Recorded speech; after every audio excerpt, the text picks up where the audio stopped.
Welcome to the Digging Deep ATVMX Podcast with your host, hailing from Kaukauna, Wisconsin, riding a CST tires, SSI decals, Valvoline backed Yamaha YFC 450R, four-time ATV motocross national champion, number 25, Cody Jansen. What's up, everybody? We're back! Welcome to the latest edition of the Digging Deep ATVMX Podcast, episode 141 of the Digging Deep ATVMX Podcast, presented by our title sponsor, CST Tires, in stock and available for purchase today at shop.csttires.com. I'm your host, Cody Jansen, saying hello to our more than 260,000 monthly Digging Deep listeners in 109 countries in which you are listening, and this is our 2024 Pleasure Valley Race Review show. The ATV racing world is abuzz with the upcoming Legends race, but first, we have the best racing of the season to cover from Pleasure Valley. You're in for a treat as Billy Cottage joins us to discuss all the action from Pennsylvania. He's also heavily involved with the Briarcliff Legends race as well, so this week's episode will be a perfect blend of Pleasure Valley review and Briarcliff Legends race preview. You're going to enjoy this one. Billy is spectacular. But before we drop the gate, let's quickly shout out all of our incredible partners. CST Tires, go to shop.csttires.com today.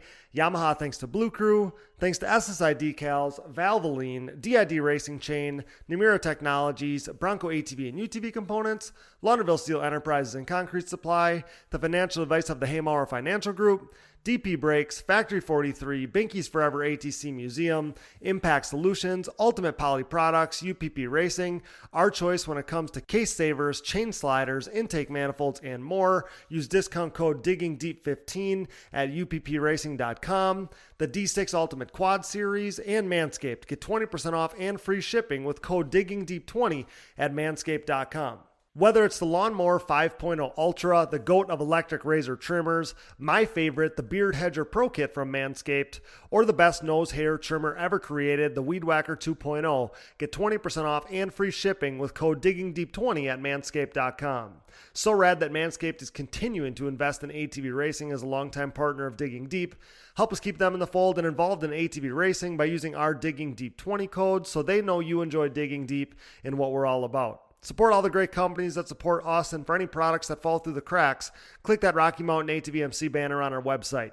The 2024 season is coming to a close. It's that time of year.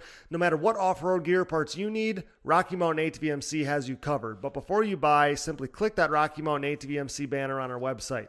By using our specific link, we get a percentage of what you buy on the back end, enabling you to help us out while purchasing the parts you need anyway. And did you know you can buy OEM parts from Rocky Mountain ATVMC as well? Yep, shipped conveniently right to your door. So click that Rocky Mountain ATVMC banner at diggingdeepatvmx.com to help us out while satisfying all your gear and parts needs. Shout out to all of our donors over the years. If you are interested in donating and hearing your name on the show, you can find the Patreon or Buy Me a Coffee donation links on our website. Major thanks to all who have donated, of course. Now, if you can't donate, but you still want to help us out, you can leave us a rating or review on iTunes and Spotify. Those 5-star reviews help us out just as much as anything. Now, it's showtime. The 30-second board is up, it's sideways, and the gate is down. Time to dig deep. Let's go! All right, guys, we are back for another race review episode of the Digging Deep ATVMX podcast. And this week we are recapping all that happened at Pleasure Valley for round 8 of the 2024 ATV Motocross National Championship, of course.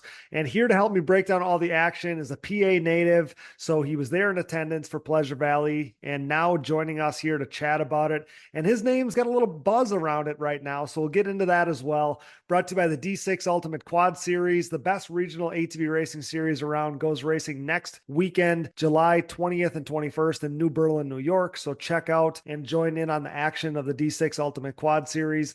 I'm stoked to welcome this guy back to the show. Say hello to Mr. Billy Cottage. What's up, buddy? Welcome back to Digging Deep. It's been a little bit. It has been a little bit. How are you?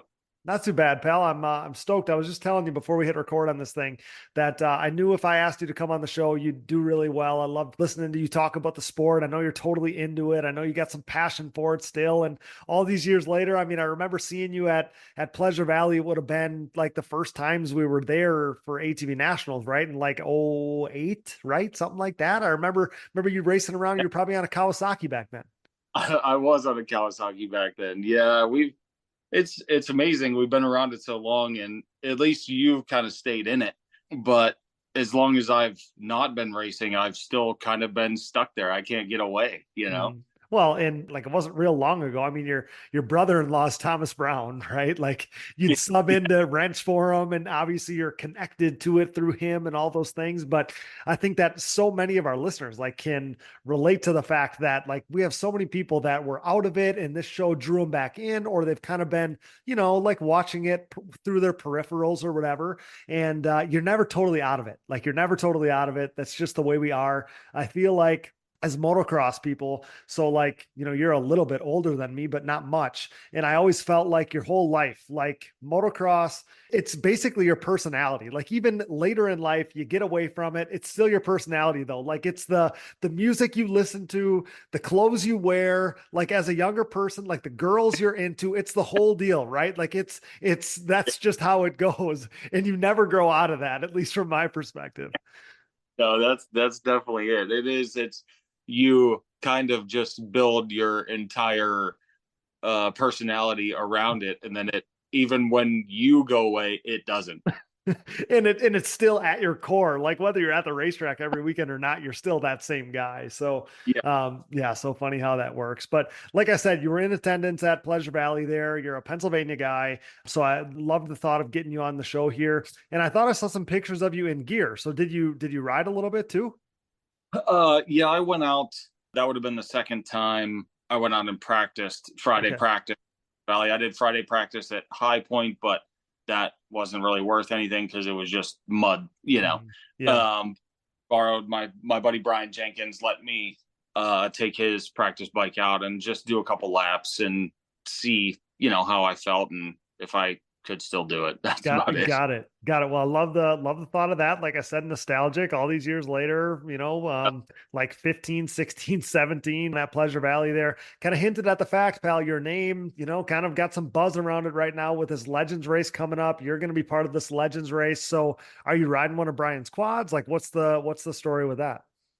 Well, I wasn't sure what was going to happen, but then happened to be at Pleasure Valley. I was riding through the pits and I saw John Ford, and he said about me riding, and he's like, "What are you riding?" I said, "I'm not sure yet." And he goes, "A Honda, I hope." And I said, "Well, I don't know anybody with a sweet Honda anymore, because not too many of them around." Right. And he basically said, "I still have Bryce's in the garage, and it'll be there waiting for you. So I'm gonna ride." Gosh, it doesn't get much better than that, man. Perfect timing for you to see John Ford. Yeah, I know, and can't really beat a old Baldwin Honda. So No, man, that's awesome. It would have been cool to see you on a Kawasaki, but yeah, made the Honda work for a lot of years too. So I feel like that's probably the right way to go. yeah, I would have liked to have been on a Kawasaki. That's even harder to find. And but most recently, I rode a couple of Thomas's bikes a half dozen times or something over the years, and Yeah. Yep. that I haven't really rode anything other than a Honda. Oh man, for 15, 16 years now. Yeah. So Yeah. And I think like now you make it sound like you haven't had tons of prep. It's not like you've been doing a bunch of riding, getting ready for this thing or whatever. And I think that many of the guys racing this Legends event probably in the same boat. It's not like there's some guys out there grinding out laps. At least that's the way it looks. But I think for most people, I think getting on something that you're used to, like, getting on something that's familiar is going to set yourself up to be successful, I would think, is riding something that isn't like reinventing the wheel. I mean, as much as I love these new Yamahas or whatever, and they're really good. Like it's a good quad and these are Legends, right? Like everybody's a good rider, obviously. Like I'm sure they could figure it out and it wouldn't be that big of a deal, but riding something that's familiar, I just think sets you guys up to succeed, I would think, especially with not a ton of riding under your belt. yeah, I completely agree with that. That was the thing riding Brian's. It's good. He has a Gen 2 Walsh hybrid, and it was good, but it was so different for me. I didn't want to go out there. And my whole thing is, the people on that list, I just don't want to go out there and embarrass myself. That's all I really care about. And I don't want to embarrass myself. Yeah. Perfect. John offered me that Honda, and I just, I'm just pumped to be on the line with all those guys. What a dream come true, right? Like what a freaking dream come true. It's truly going to be like you were dreaming to think about being on the line with all of those names, man. It's just, I still can't believe this is real, honestly. Oh man, me either. And, over the years, some of them, we've raced at local stuff. I've raced with John a bunch of times and Pat a few times and some of the guys, but then, like there's guys like Digger who he was way before me for the most part. So, and we weren't locals together. So, him and Spader and stuff. And I rode with Richard a lot years ago. So it'll be cool to be back with some familiar faces, but also, those guys, when we were kids, that's all you looked at, the magazines, and you saw all their faces and all the videos. And, I still can't believe we're going to an ATV National and all these guys are going to be there, let alone on the racetrack. But I'm counting down the minutes, but it's really cool to see it come together. And I know that this is the Pleasure Valley review show, so we'll get into that, but had to touch on this, especially with you here and you're obviously being a part of it. But at one point, like I'm super stoked the way that this came together, because I think at one point Jeremy might have had in the back of his mind, like, is this thing going to come together the way I want it to? Are all the guys going to show up to make it an actual Legends race? Like, I feel like that was a concern of his, at least at one time, Jeremy Osborne, the track owner there at Briarcliff. And I think that was a concern of his, was to make sure enough guys were going to show up for this thing that, it's going to make it a true Legends race, and to have it be headliners. And I mean, you have I don't have the list in front of me, but there's 6, 7 champions there, former champions of the class. And it's amazing. And names that I would have never thought were ever going to be back at an ATV National, like Dana Creech and Corey Ellis and just some of these guys. Right. So it's absolutely amazing. But the way that it's come together, if everybody showed up, that's scheduled to be there, like, as I hope happens, like there's going to be qualifiers for this thing. It's unreal. Like, I can't believe, I'm just so happy that it's coming together basically like in a dream scenario where it can't get any better. Like, there's a few guys you wish could be there, but doesn't get much better than this, I feel like. No, it doesn't. And honestly, I kind of was talking to Jeremy about it from the beginning. And I think that's kind of how I snuck in, because the beginning, we didn't know who was going to be there and how many guys were going to show up. And we talked about it off and on, and I helped and I got John involved. And then I was trying to talk Joe into it. So then I got John to bug Joe. So it was like, a chain reaction. Once a few guys started going in there, they bugged everybody else. It worked out pretty good. And I'm glad that he's getting the turnout that he is, because I know he had such high hopes for it, and I'm glad that it's turning out the way it is. And it's, it's going to be the biggest race for years. It's going to be as big as anything I can remember. And as long as like we've been doing this, I feel like it's going to, I hope, from what it looks like and all the people that are going to be there spectating and all that stuff, it looks like it's going to make it feel like it was like when we were young, right? Like when there was these seemingly giant crowds and so many people and, different quads on the racetrack and just all this stuff, man. It's just going to be so freaking cool. It's cool to hear that you were involved with so much of it. And that's kind of where I was going with that, is I know, like, at the beginning, he was nervous, like, who's going to show up for this thing? Are we going to have enough guys?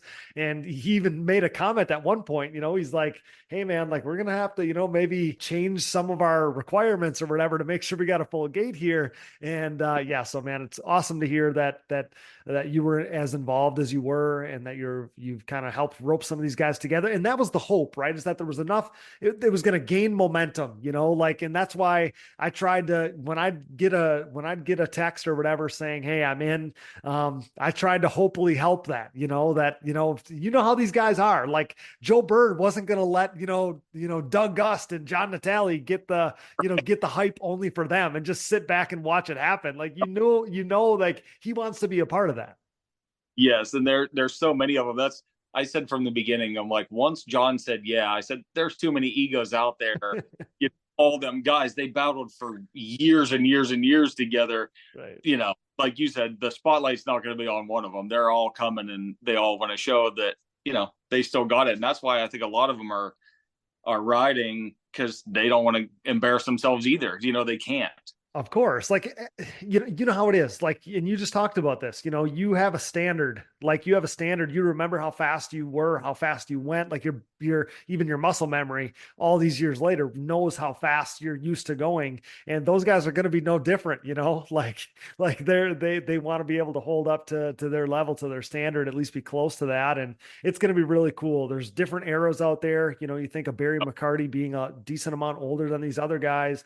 And then, you know, guys as young as you and Tyler Hamrick and Nick DeNoble won a moto 2 years ago. And, you know, and then it's going to be a really cool mesh of a bunch of different stuff. So yeah, I can't wait for that. And we'll cover that a bunch. We'll talk about that a little more at the end of the show here. We'll talk about it next week on a preview show for the event and stuff. But as for tonight, I wanted to at least briefly cover the race there at Pleasure Valley. We'll touch on the Legends race. Like I said, we got a full preview coming next week, but I know everybody's kind of shifting their focus to the Legends race already, but we saw some really awesome racing, some really great racing at Pleasure Valley, and I didn't want to overlook that. So Billy, perfect weather at Pleasure Valley. It's such a great track. I love not that many tracks anymore. Do we see like some actual blue groove and you know, dry slick and stuff like that? I really love that. So I'm partial to the Pleasure Valley track there. Jeff Cernick is awesome. He's a legend of the sport in his own right. And you've been spinning laps there for many years as well. So overall, just tell me about what the weekend was like, how you found the racetrack, how did it look? Weather was perfect, like I said. So how was Pleasure Valley looking on this weekend? It was good. Friday was sloppy in the morning, but it was kind of perfect because they left it till knowing it was going to rain. So it got a lot of moisture in the dirt. It ended up nice. By the end of Friday practice, it was pretty prime. And it is nice. Like you said, I miss all the dry, slick, blue groove tracks. We don't have them anymore. And that's just what I always remember. Being from Pennsylvania, that's what you get everywhere. So same where I come from. Yeah. It really, yeah. That's my bread and butter there. I always loved that. And, you know, and Joel, that was where he always excelled. Mm-hmm. So seeing the track, that off camber, it's just is a game changer every year. It's crazy. And it's so hard because I was talking to Joel before the moto, seeing them guys go out there for the sight lap, you can only see one of the three lines. When you're on one of them, you can't see the other two. You're blind to it. You're exactly right. You know, so we were out there, you know, few motos before watching amateurs and trying to see what lines they were taking. And because 5 races before them, the fast line could be completely different than theirs because it got ate up pretty quick. It gets blown out completely. It gets so like train track ruddy, you know, that you're exactly right. It's ever changing. It is. And by the end of, you know, halfway through the pro moto, the lap change or the line changed and it was back and forth, and seeing him do that 2-for-1 pass on there was wild. But I do got to give a shout out to Wesley. That Moto 1 hole shot and the way he rode the whole weekend, that was the best I've ever seen him ride. Agreed. Yeah. So let's get right into the racing. Yeah. Time qualifying kind of started the day right. And the story there was Joel Hetrick being one-upped by Brandon Hogue in qualifying. That second qualifier looked like they maybe overwatered before that second qualifier, right? So that kind of negated anything in the second qualifier. Nothing really changed there. But then, yeah, that first moto, man, both motos, we saw some awesome racing. Wesley Wolf stole the show early, getting that hole shot. Like, I don't know that I've ever seen a Wesley Wolf hole shot before, but man, to see that was really awesome. He kind of hinted at maybe Johnny figuring some new stuff out with the machine or whatever. But yeah, he rips this awesome hole shot. There was a little tagging going on in that first moto hole shot. Even Joel Hetrick got it a little bit. I think Brandon might have touched him or something. There was a little grinding going on the way up there. Yep, for sure. So there was a little bumping and grinding going on, like you said.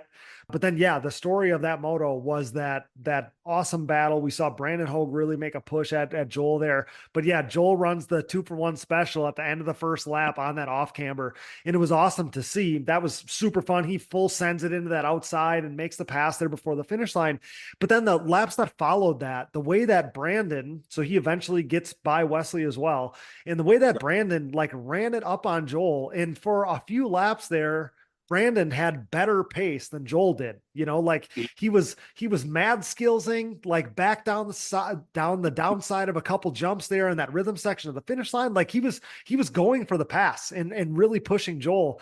And I wondered to myself, like, man, when has Joel felt this? Like it's been years since a guy like Chad would have done that, and it would have been totally different feeling because it would have been at a track, like a whooped out track, probably. Yep. Yeah. So to think about that, like it would have been a long time since Joel did that. And honestly, like Joel's all-time great level, obviously at this point, one of the greatest of all time, all these things. But I'm like, man, pretty impressive how he handled that, because he's not dealing with this every weekend, so he handles a little pressure and then wicks it up and eventually ends up winning the moto by 5 or 6 seconds, I think. But super impressive by Brandon to push the way he did early. And then, like I said, I was impressed by Joel to weather the storm. I mean, when you're Joel Hetrick and the standard is whole shots every moto, winning every moto, big gaps every moto. I don't know if I would think this way, but in my mind, it's like, man, when is it going to end? When am I going to slip up? When's something going to happen? And I wonder if that feels like pressure. But yeah, he made it happen there. But credit to both of those guys, man, because the way that they were upping the pace and upping the pace and upping the pace, credit to them both. I was impressed by Joel. And just early, though, it was fascinating to kind of bring this full circle back to the off camber. Brandon had it so figured out on the very first lap, and he used it for like 3 or 4 laps, and you thought he was going to make the pass. And we saw Joel try the top side and then try the bottom side, and then he finally gets it right and picks up to what Brandon's doing there. But it was fascinating to watch, man. And then I don't want to jump over this without saying it, but to be able to watch the live feed online, it was almost like, man, why can't we have this every weekend? It was awesome to be able to see it basically like you're watching an outdoor motocross race. Credit to Jeff Cernick and the guys there at Pleasure Valley for having that available for us, because that was game changing as somebody that, was still back at home trying to watch this thing. That was incredible. I thought when they announced they were doing that, I'm like, of course, the one race that I'm going to. At. Yeah, right.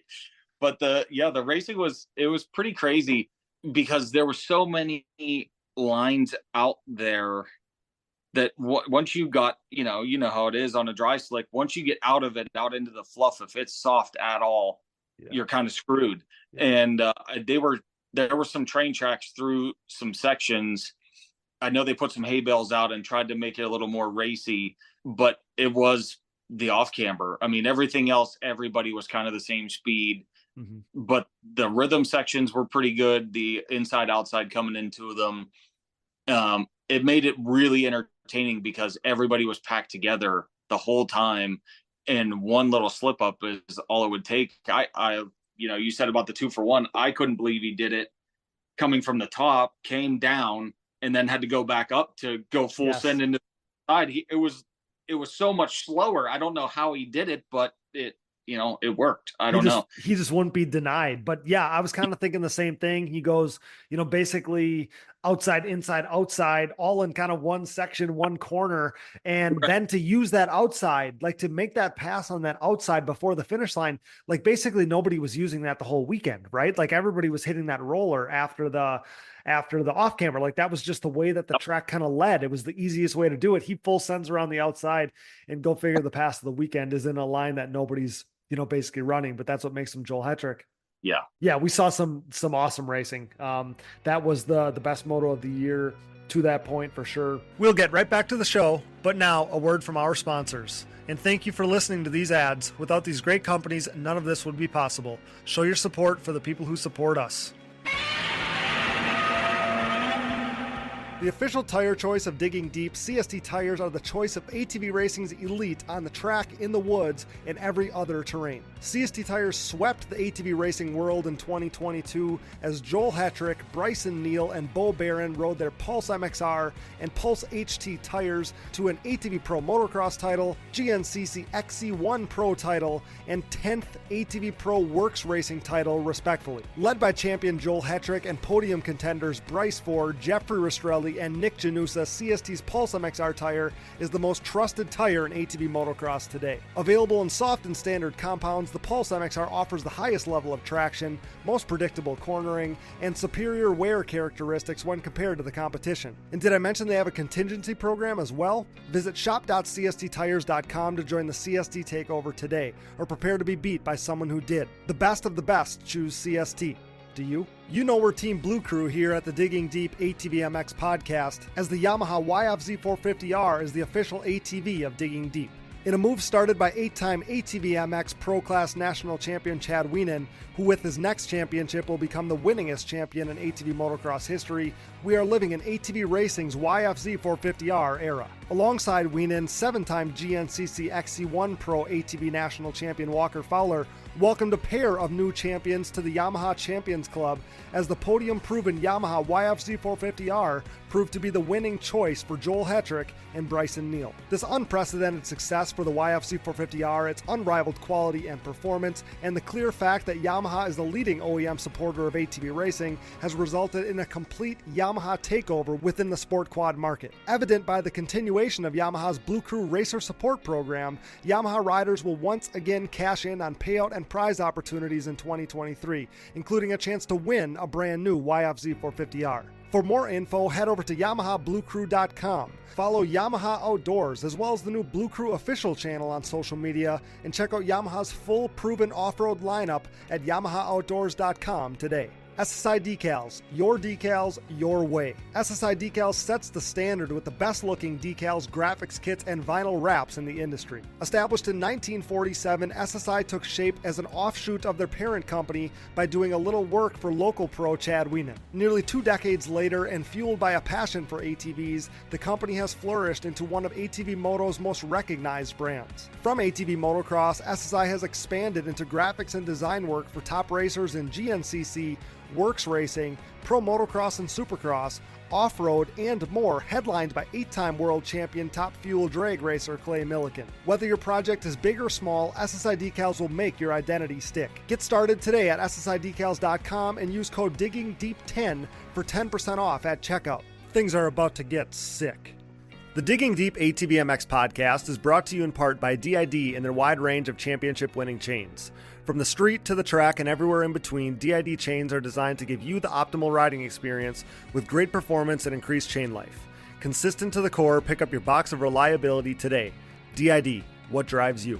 We are proud to be partnered with Namura Technologies. For over 20 years, Namura has pushed the limit of value and reliability in the ATV and side-by-side market. Covering more applications than anyone in the industry, Namura's full line of cast and forged pistons, connecting rods, gasket kits, and industry-leading top-end repair kits and more have led to higher overall engine performance for your machine. Visit your local dealer or online at www.namura.com and follow along on Instagram for giveaways and exciting new products in 2023. Namura Technologies, your one-stop shop engine component supplier. We are pleased to be partnered with Bronco ATV and UTV Components. Bronco has been an industry leader in replacement hard parts and accessories for all makes and models for over 15 years. With a catalog that includes a full line of electrical components, engine internals and cylinders, shock and suspension parts, winches, clutch kits, valves, carb kits, bearing kits, and drive chain parts, Bronco is your hard parts source for whatever you need, for whatever you ride. Available exclusively through distributors around the world, visit your local dealer or online at broncoatv.com. For over 150 years, Valvoline has been dedicated to constant improvement and innovation across all disciplines of racing. As a proud member of Team Valvoline for nearly a decade, I have witnessed their unwavering commitment to pushing the boundaries of performance. Valvoline has sponsored some of the greatest names in motorsports, solidifying their position as a powerhouse within the industry. Being a part of this historically great team has been an incredible privilege. When it comes to my equipment, whether it's my daily commuting vehicles, race quads, or anything in between, I trust nothing but Valvoline. Their range of products and lubricants consistently deliver increased horsepower, durability, and engine life. I'm excited to announce Valvoline's breakthrough in performance, Valvoline Ultimate Power Sports. With up to 8 times stronger rust protection and 50% better wear protection, this cutting-edge formula ensures your ATV's engine runs smoother and longer for the ultimate ride.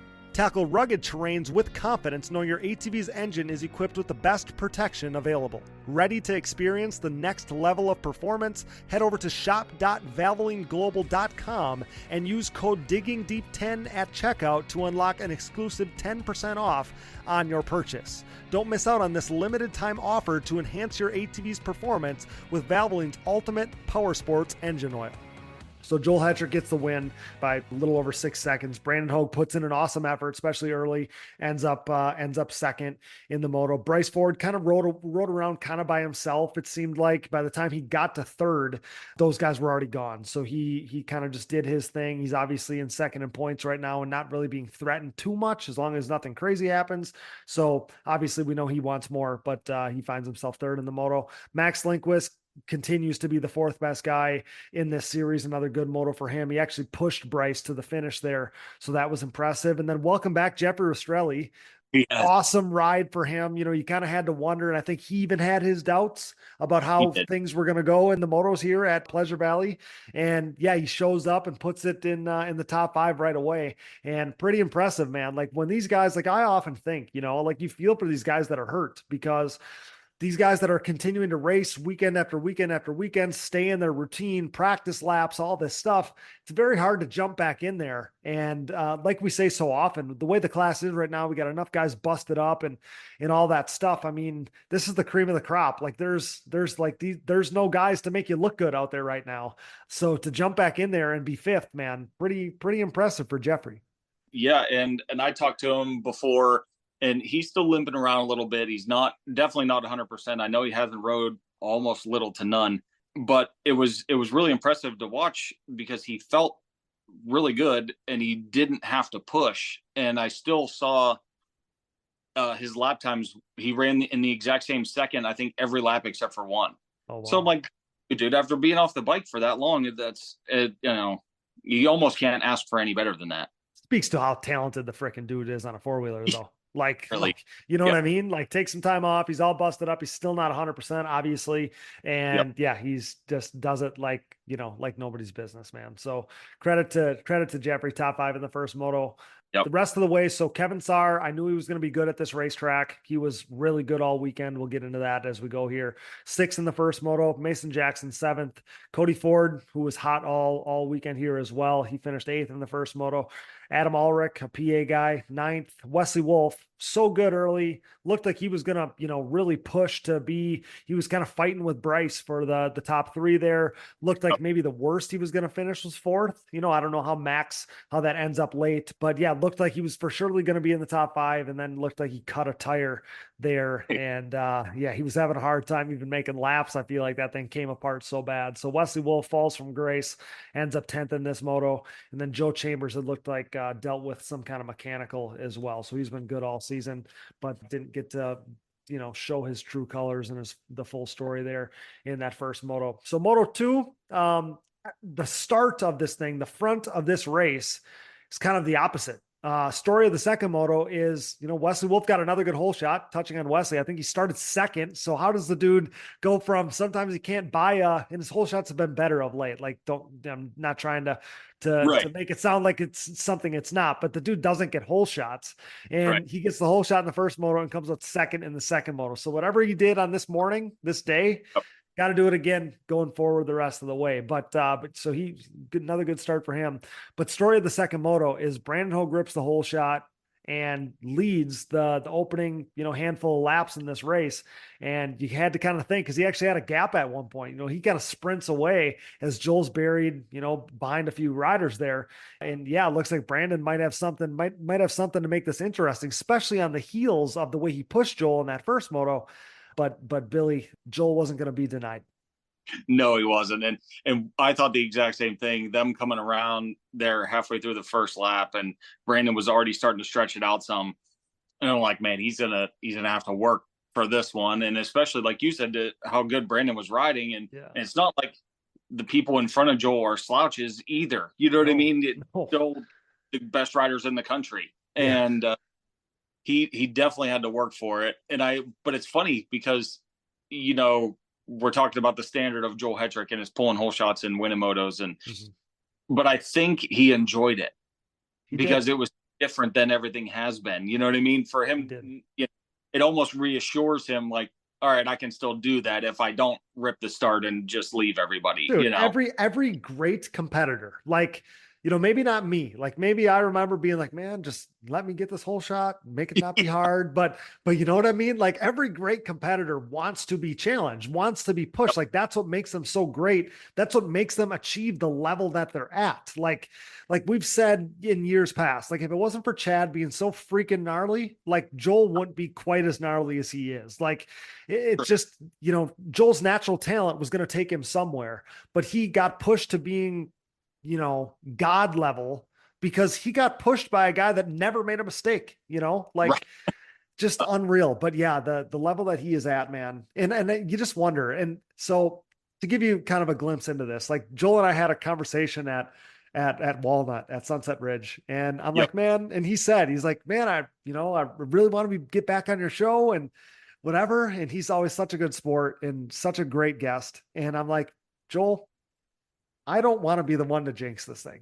So I don't know what I'm going to ask you. Like, I can't go there right now. Like, we got this perfect season going on, and I can't have you on my show and not ask you about it. So what we're going to do is we're going to hold off and hope everything goes great. And we're going to talk to you at the end. But and he's like, oh man, I appreciate you doing that. He's so superstitious about everything. So you can't mess that. Well, and I don't know exactly what details he was talking about. I can't remember exactly the verbiage he used, but he basically hinted at the fact that Carly had asked him, like, do you think about that? And he's like, yeah, So, awesome. Like I said, what a great sport. But yeah, to kind of give people a glimpse into that, like, we could talk to Joel after every week when he wins and whatever. But what's he going to tell me? Yeah. Like, we're spinning laps and winning. Yeah, I won.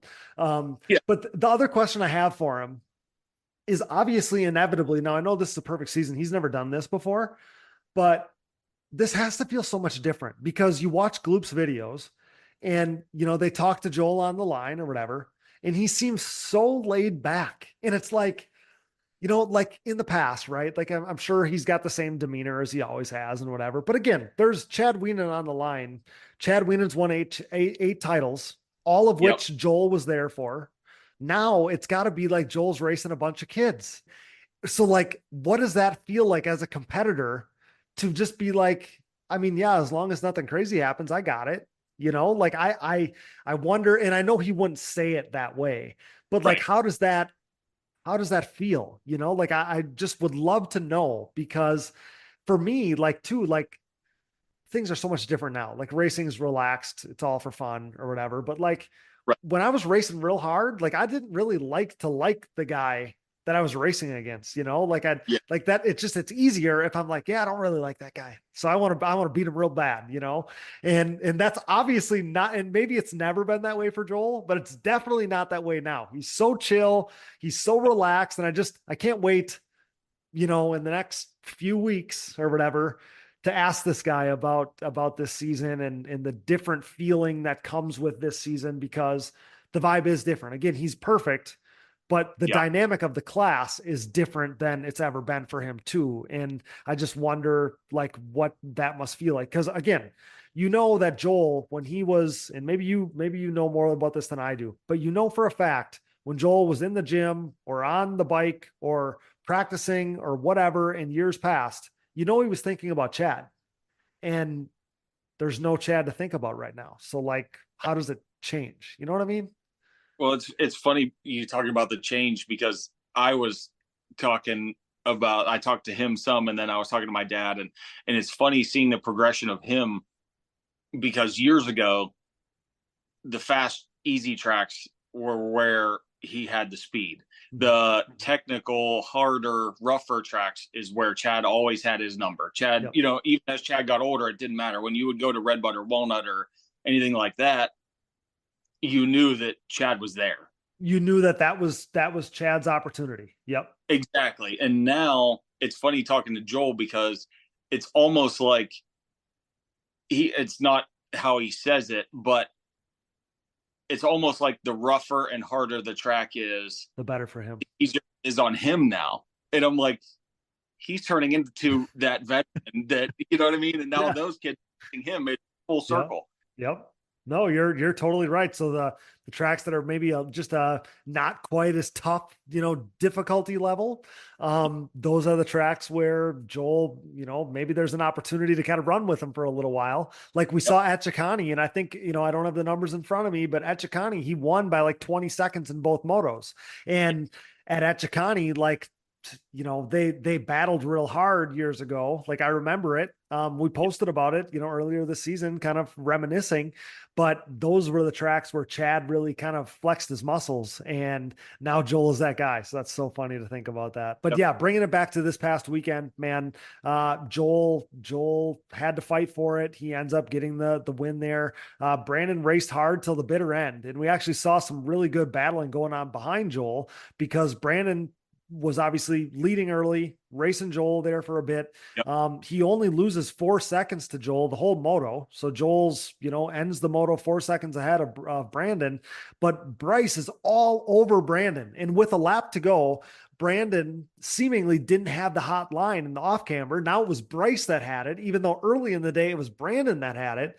Now it looked like Bryce was going to use it to make the pass on the very last lap. You could see it coming. 2 laps to go. I was telling Brooke, my wife, I'm like, it's going to happen. And if it's going to happen, it's going to happen in the last corner right before the finish line. Bryce is going to make it happen. And it really looked like Bryce was going to pull it off.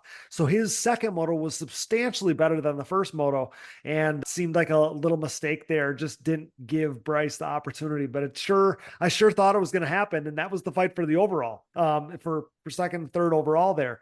So yeah, we saw action till the very, very end there in that top 3. Now I will say, it looked like a big turnaround for Bryce from Moto 1 to Moto 2, but he had some bike troubles in Moto 1. That's what I heard. Yeah. And I don't know exactly what it was, but I went over after the moto, and Mark had that thing in a million pieces. So I don't know exactly what had happened. But I'm sure after seeing how he ran the second moto, something had to have been wrong. I don't know how bad, but something happened. But it was back to what you were saying about that last lap. That just goes to show, like we said, that off camber was ever changing.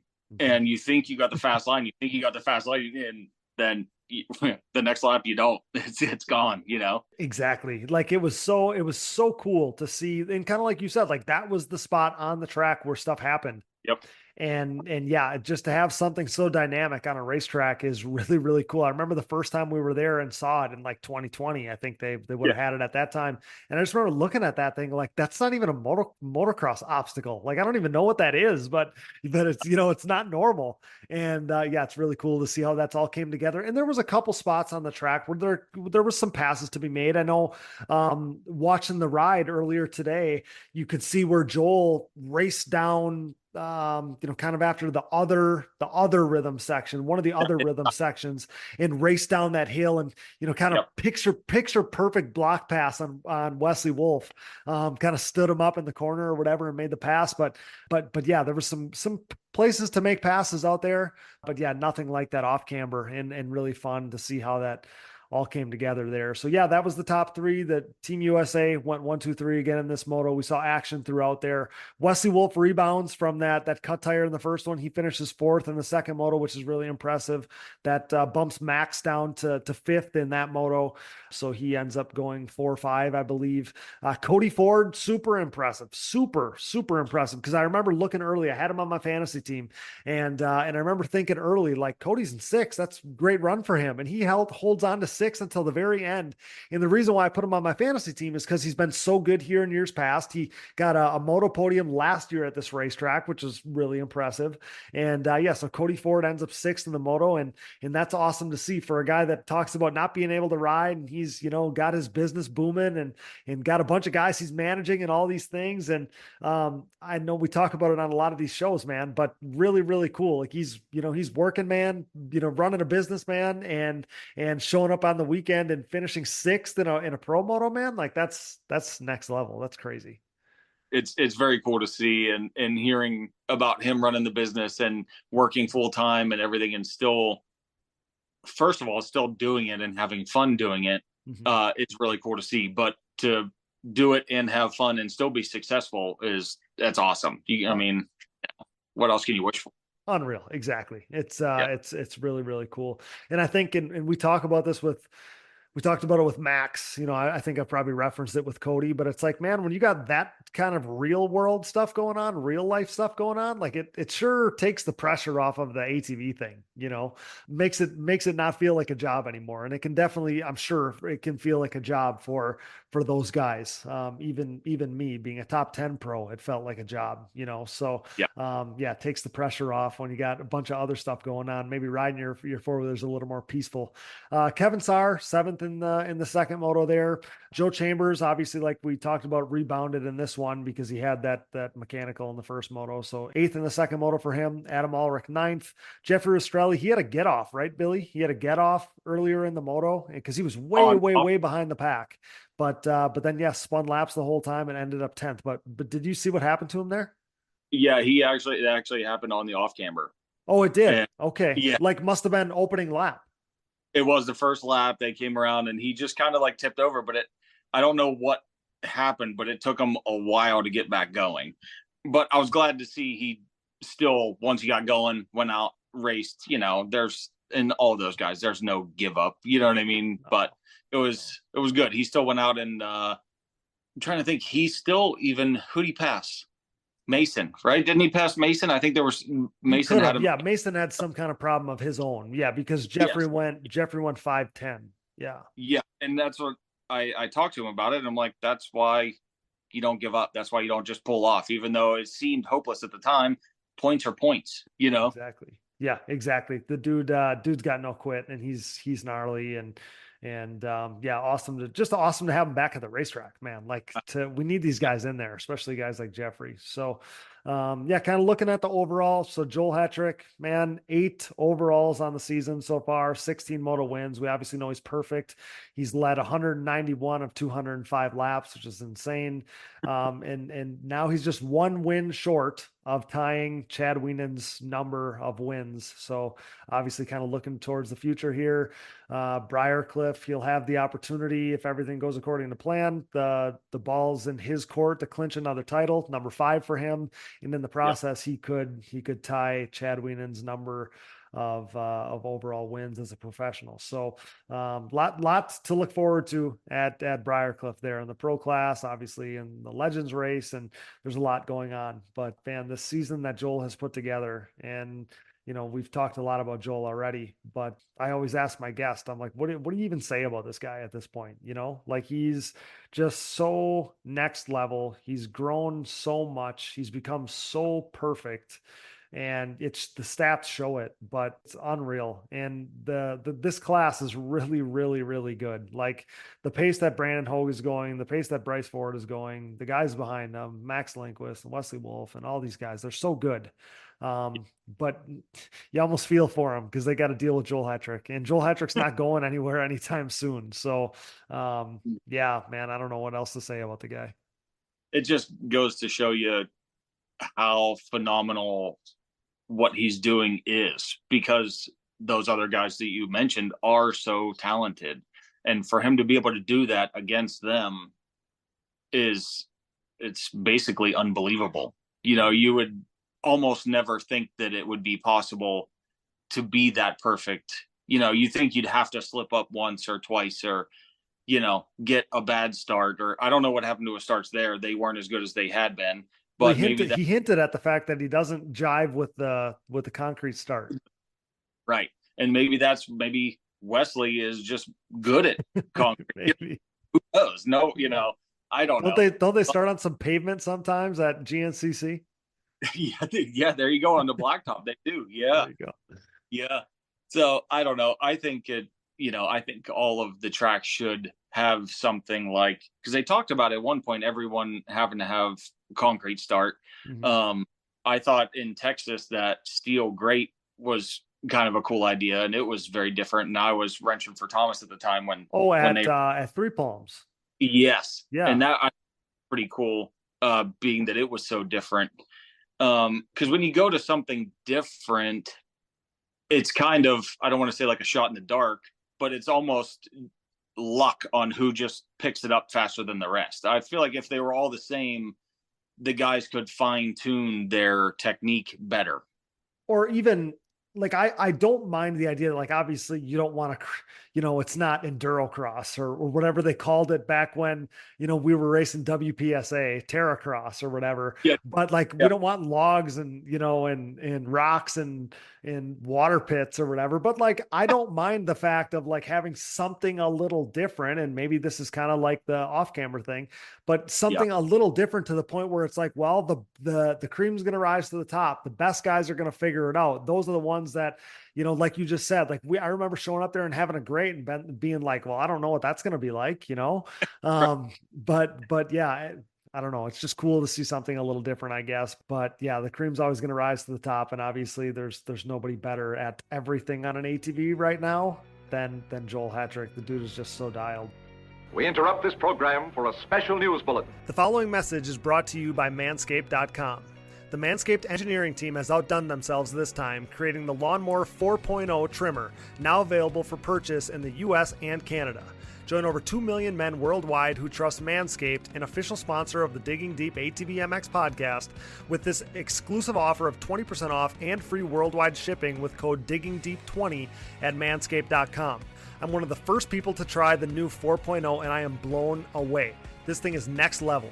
What sets this trimmer apart from all the rest? The Lawnmower 4.0 gives you the ability to turn the LED spotlight on and off when needed for a more precise shave. It features a new multi-functioning on-off switch with travel lock for those of us who like to travel. And my favorite, the new trimmer allows you to customize your trim with 4 different guard lengths, an upgrade from its predecessor that only featured 2.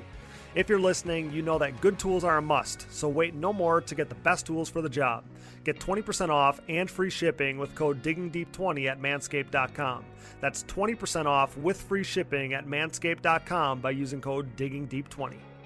Hey everyone, this is Larry Mills, president of DP Brakes North America and proud partner of the Digging Deep ATVMX Podcast. We at DP Brakes are a longtime supporter of ATV racing and the world leader in sintered brake technology, dominating the ATV world for decades by supporting the best four-wheel racers on the planet. This year's lineup includes Jeff Rastrelli, Mark Baldwin and Baldwin Motorsports, Ford Brothers Racing, Nick Janusa, and many more, including Mr. Digging Deep himself, Cody Jansen. Plus all the top 17 GNCC pros such as 7-time champion Walker Fowler, Bryson Neal, Hunter Hart, Cole Richardson, Jared McClure, Adam McGill, and previous champion Chris Borich. These top riders continue to appreciate the high performance and impressive durability that their DP brakes have to offer, products that ultimately help place them on top of the podium week after week. DP brakes are available through www.dp-brakes.com, or you can purchase them through your local Parts Unlimited stocking dealer, or you can even message us, myself, Larry Mills, or DP Brakes on Instagram or Facebook. And if you have any questions about product or sponsorship support, please ask us. We are waiting for you. Join the best ATV riders in the world equipped with DP Brakes, and have a great year, everyone. Nearing 2 decades into the brand's existence, Factory 43 is back and better than ever, continuing to make major waves in the ATV world. For the 3rd consecutive season, Factory 43 is the official aluminum parts choice of the Phoenix Racing ATV team, providing their state-of-the-art Evo Nerf bars, MX-style front bumpers, and grab bars for 2-time champ Joel Hetrick. If you're in the market to upgrade your Nerf bars, bumpers, or grab bars, head over to Factory43ATV.com to see their full line of industry-leading products available for all makes and models. Head over to Factory43ATV.com today. Hey everyone, it's Michelle Stillo, director of the D6 Ultimate Quad Series. We've been working hard over the years to bring you the very best in local ATV motocross racing. The D6 Ultimate Quad Series has race classes for all ages and skill levels. Maybe you're an experienced rider or you're just starting out, we have a class for you. We're excited to announce that we have 11 rounds of racing at tracks located in Pennsylvania, New York, and Maryland. For more information, follow us on Facebook and Instagram. Then Joel Hattrick, the dude is just so dialed. So yeah, he comes in, he's got more than a 50-point lead. So obviously if things go according to plan, if he keeps the streak going or whatever, he'll obviously clinch at Briarcliff and take the pressure off going to Loretta's as far as the title goes. But at the same time, if you've won 18 motos and you're a moto or two away from the first ever perfect season, I'm sure there's pressure that comes with that too. Like you wonder in the percentage pie of like what he's most focused on. I'm sure there's win bonuses and stuff that come with winning a title, but knowing David Eller, like there very much might be there might be incentive to go perfect too, honestly. So whatever happens, I hope that we see some history made. I came across a photo the other day of Natalie, and clearly it was from 2005. I think that's the photo I used for our ATV fantasy game to add him to it. And thinking about like, and maybe it's because it, came in the era of me being a kid and so infatuated with, the ATV motocross pros and whatever, but just thinking about how like scary, dominantly good he was in 2005. He came pretty close to being undefeated. I know John hinted at that on a comment on something of ours recently. And to think that Joel is kind of on the brink of it, to think about him in the same sentence, like obviously I know he's about to be a 5-time champion, him and John are obviously, they're just as legendary as each other or whatever. But just to think that Joel is on the brink of doing something that version of Natalie didn't do. I don't know. I don't know why that's a crazy thought to me, but it is because he was so freaking good back then. Well, it kind of is crazy. And it's weird to think about because like you said, just being a kid and being so obsessed with it, I don't want to say it seemed so much bigger or more unattainable, or I don't know what it was being a kid seeing that, or if it's just because John kind of came out of nowhere that at season. that point. Yeah, he sure did. Which is what made it so cool that he did it, because year before he's on a Yamaha and kind of figuring things out and whatever. And then just to come out and smoke everybody all year long, like unreal. I love that story. Like that's what you love as like a sports fan, Yeah. And I think that was part of the surprise of that. As far as Joel, we all kind of knew that the day was going to come that he was going to dominate. We just didn't know exactly what it would be. You know what I mean? You knew it when he was on a night that it was going to happen. So I didn't I remember back to the beginning of the season and he like wins the first race or whatever.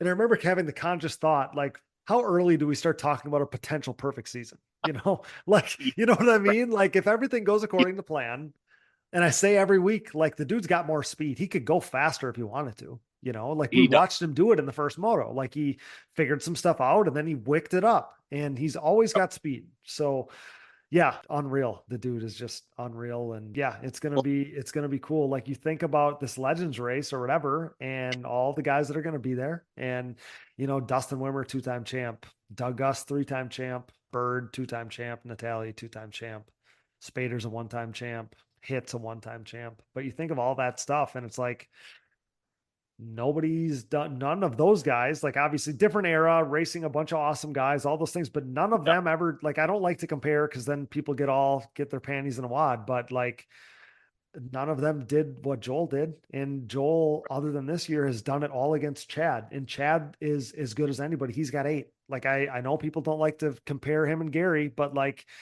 Chad Wienen is as gnarly as they get. No matter where you fall on how you feel about the comparison, he's as gnarly as they get. So I think I said this recently. I said it to Chad. I'm like, it makes your guys' legacies even like it enhances them because you did it against each other, unreal. Right. So nothing against those guys, but to think about like we're going to see all these legends in just a couple weeks, and like Joel's probably on the Mount Rushmore, like he's probably ahead of them already. Like is that a hot button topic to say that? I don't know, but he probably is.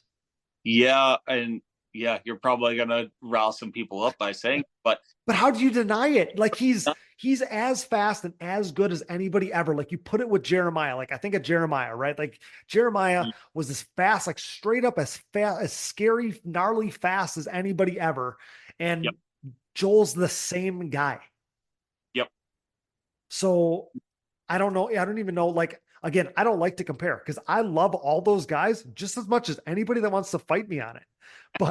But Joel is just next level. Like we kind of hinted at, Brandon Hogue is really, really good. Bryce is really, really good. They'd be Bryce has a couple overall wins to his name, but they would be winning races. Those two would be battling for race wins week in and week out if we didn't have Joel Hetrick. And we'd be thinking of those guys really high, not at legendary status yet, but like as really, really, really good pros. Yeah. And Joel just like never misses a beat, does it every weekend. And you remember being a young racer, like an A-class favorite and all those things. Like I remember the couple years I dominated A-class. And the reason why I'm saying that is because I can at least a little bit relate with the fact where I'm like, okay, I've won 5 or 6 overalls in a row. Like eventually these guys might knock me off. Like they obviously want to beat me. I'm the guy to beat. Like I have the focus on me. Like Joel's had that for years.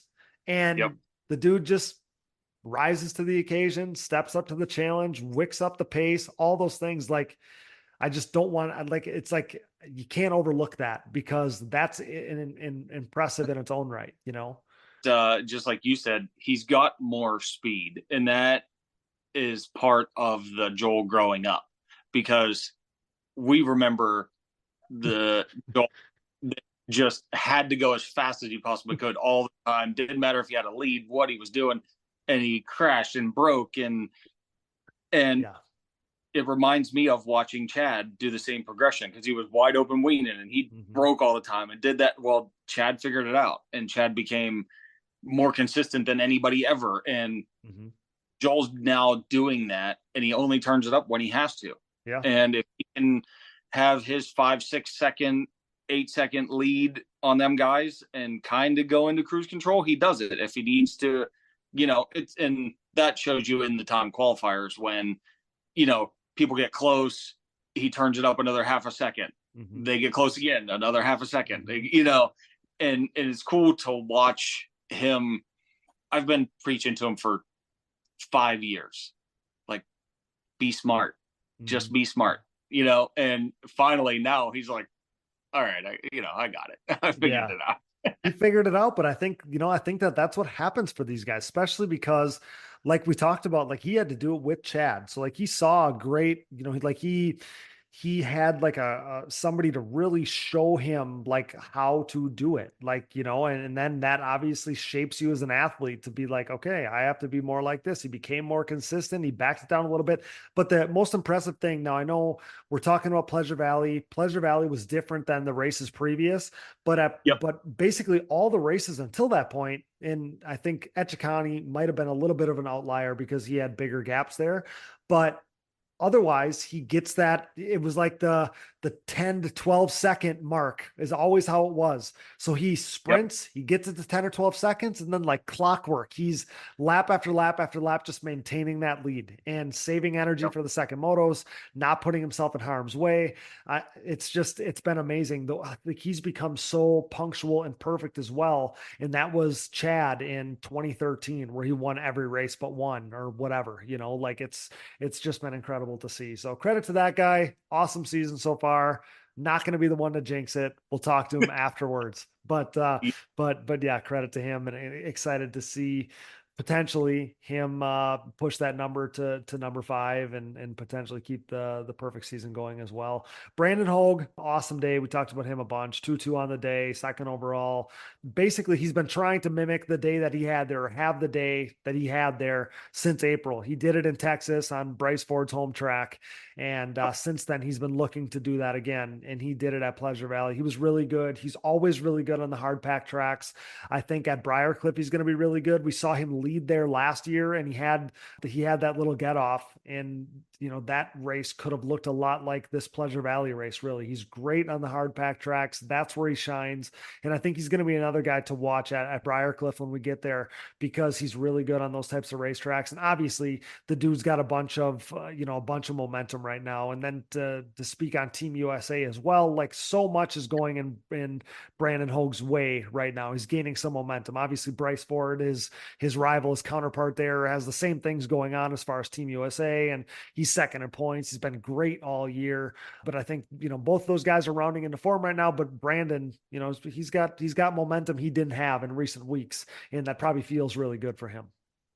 Yeah, he's definitely gaining some momentum, and I think he deserves it, because he's had a rough go at it, had some bad luck and stuff, where that's the difference between him and Bryce. It seems like everything has kind of gone Bryce's way, and Bryce has been riding great and super consistent, and it just seems like Hoagie's just had a lot of bad luck off and on throughout the season, and it stinks to see it, because I would love to see a season where both of them could, I don't want to say like have good luck, but just not have the mechanicals or the bad get-offs and things like that. Same as Jeffrey. I would love to see a season where Jeffrey just was consistently out there and didn't have stupid things go wrong. And, that's another one. I think Jeffrey, if he gets some riding in, for some reason, he's always been pretty good on the hard pack tracks as well. Oh, yeah.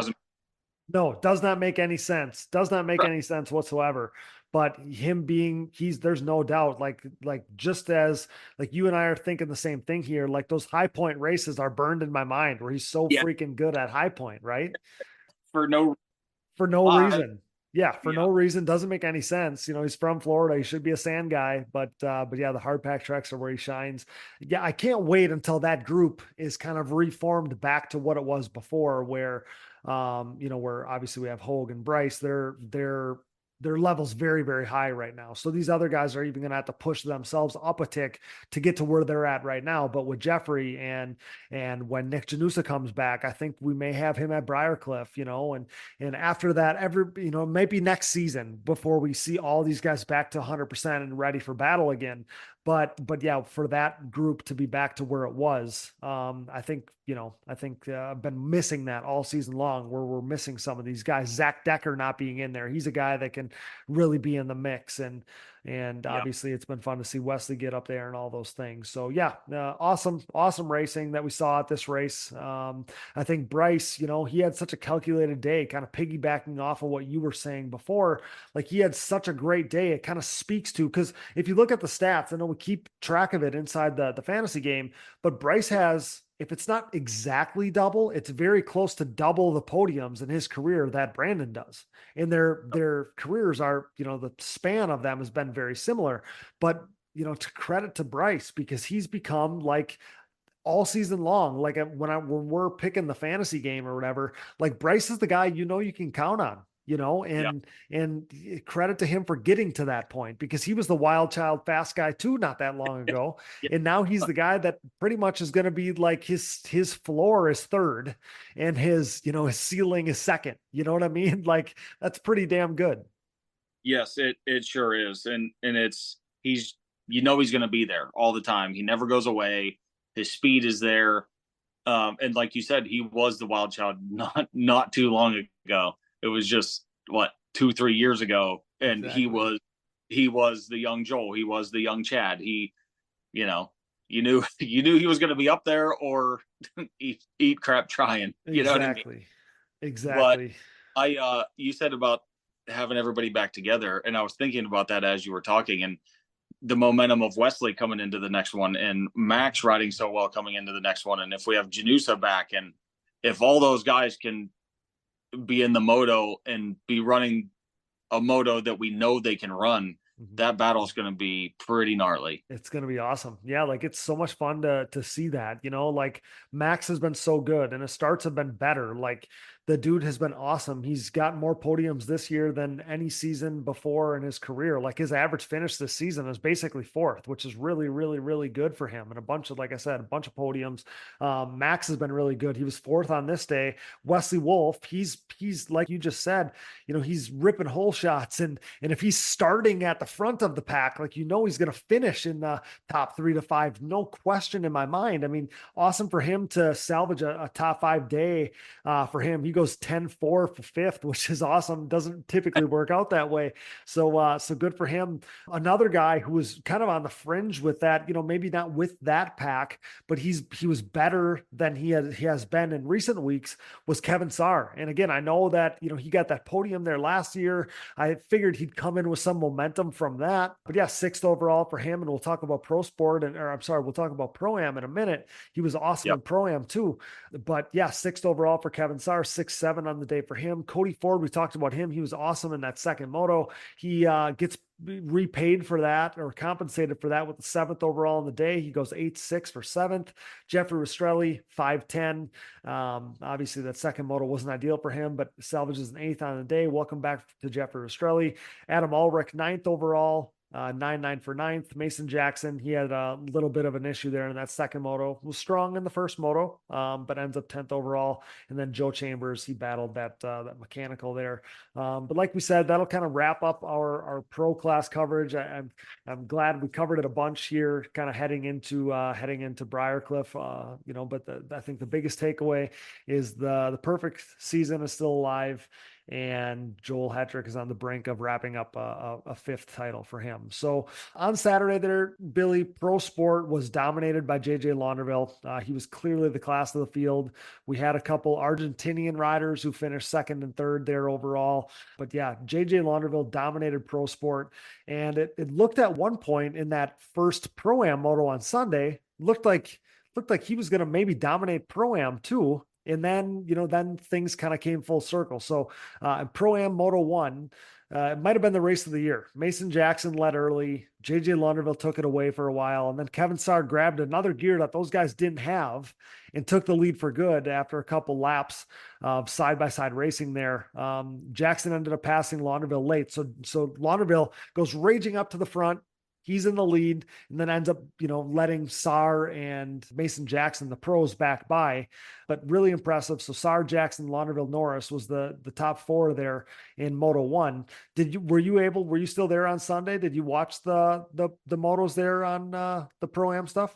I caught part of the first moto. Okay. And I actually beginning and we were just packing up and everything. And then I heard everybody going nuts. So I had to run over and see. And I got there right around when Kevin was getting by and I saw the pack of them and I'm like, okay, well, at least I got to, watch the rest of this. And it's cool to see the transition, like with JJ running with the pros and stuff.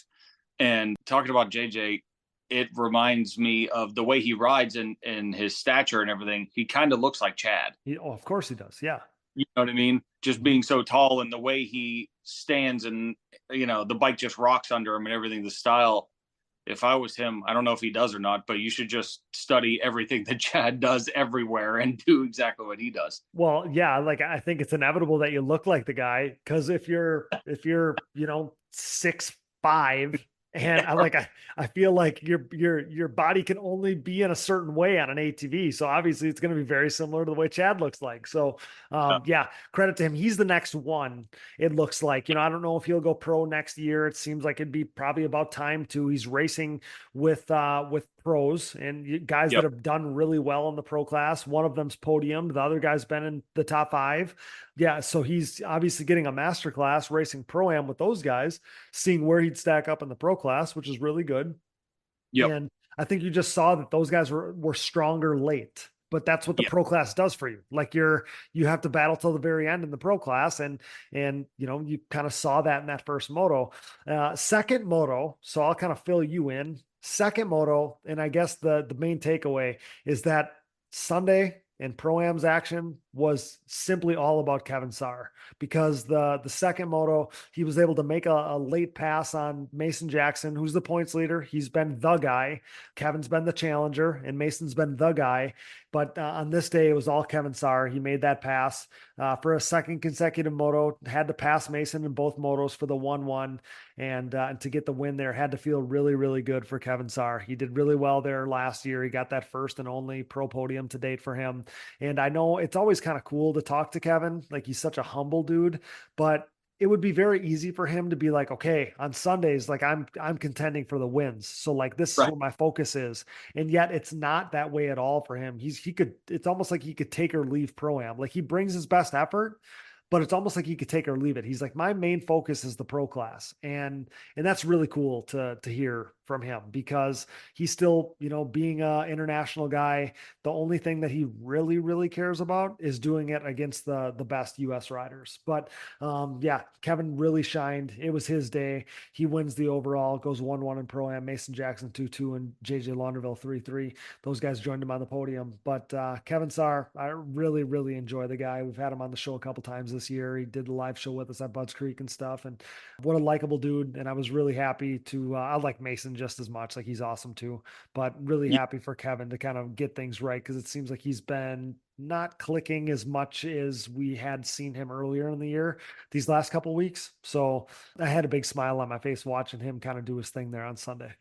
Yeah, he seems, I haven't talked to him much, but he does seem, like you said, a very humble, just nice guy. And it's cool to see guys like that have the success. And even being an international guy, it's cool to see him come over here, because he wants to ride against the best of the best, and to come over here and ride, the way he does. We were talking not too long ago about guys from other countries that come in, and really he's part of a select few that consistently run towards the front of our pro class. I don't care that it was kind of a mud race. Like, the dude podiumed. Podiumed in AMA ATV National. Like, yep. I don't know, like that group. Then when you shift it from to that group too, like, past the coming here, doing it, being a pro, being very capable and, in the mix, but then to be one that gets on the podium. Like, I saw, like, we talked to him about it's truly like he lives halfway across the world where Estonia is. And I saw that he went back, him and his girlfriend went back home for a couple weeks here in between races. And it's like, man, it's just so surreal. Like, I can't imagine what it feels like to think, okay, I'm going to the other side of the globe, to race my four-wheeler against dudes I would have never met if it wasn't for this, like, it's just such a cool thing. Like, I tried to tell him, and he always, it's like he doesn't give himself enough credit almost. Like, I feel like I got to boost the guy up, but it's like, man, give yourself some credit, because what you're doing, like, obviously isn't easy to do. And very, very, very, very, very few people do it. Like, he was the guy in Europe, and I don't know if that's a lucrative thing in Europe, but like, he had it easy over there as far as, and maybe I shouldn't say it that way, but he was the guy. Like, he was the guy. And to come here to be just part of the AMA series, like, I give him so much credit for that. It would have been a whole lot easier to just stay comfortable and be at home and do his thing. But like, nobody's gonna, like, we're always gonna remember Kevin Saar, and credit to him for getting to that level. Like, he deserves a lot of credit. Well, it's like you said, true competitors want to be pushed, and that's what it boils down to. He wanted to come over here and be pushed by the guys, Cool. It's cool to see him do it. It was really impressive seeing him mixing it up with Bryce at Quad Cross, and I knew him coming over here. It's not like he wasn't going to be a pushover. He's going to be here, and everyone is going to know who he is, and he's going to be there every time. Success in the ATVMX world is similar to what creates financial success as well. The right people, the right advice, and more importantly, hard work and the benefit of an ongoing relationship as situations change and adversity is experienced. Do you have the right financial advisor to help you reach your goals? Haymower Financial Group can create a personalized, goal-based plan to help your family prepare for whatever life brings. Call me, Scott Haymower, at Haymower Financial Group, a private wealth advisory practice of Ameriprise Financial Services, at 920-338-8150. That's 920-338-8150. Offices located in beautiful De Pere, Wisconsin, with registrations and clients nationwide. Headlined by the 4130 Chromoly, Launderville Steel and Concrete Supply is a full-service steel supplier of new and surplus steel, aluminum, and stainless steel products. This racing family-owned full metal service center and concrete product supplier comes with over 30 years of experience serving the entire United States from their central Midwest location. As the number one choice for nationwide shipments and with available next-day delivery in select areas, LSE has you covered near or far. 4130 is not just the chromoly tubing and plate used in the building of chassis for an array of motorsports applications, but it is also the name of the newest addition to the Pro Paddock with riders Jaden JJ Launderville and Max Lindquist, introducing the new 4130 Motorsports team. Launderville Steel offers a large selection of material for any project, including their concrete division that can supply everything you need to complete your next business or personal project. For a quote or more info, visit laundervillesteel.com today or give them a call at 715-675-6193. That's 715-675-6193. Here at Digging Deep, we have an obvious passion for ATVs and pridefully enjoy sharing the sport's history. Since 2019, when the podcast was born, we've been working to partner with individuals who share our passion, but one man and his vision had been missing from our partnership group. Until now. When it comes to the sport's history, the hallowed grounds of Binky's Forever ATC Museum has it all. Binky Tapscott's mind-blowing collection of 3- and 4-wheelers has preserved history by spanning all makes and models from Honda 3-wheelers in chronological order to unique builds that shaped ATV racing as we know it, like Doug Gust's iconic DRZ-powered hybrid thumper and everything in between.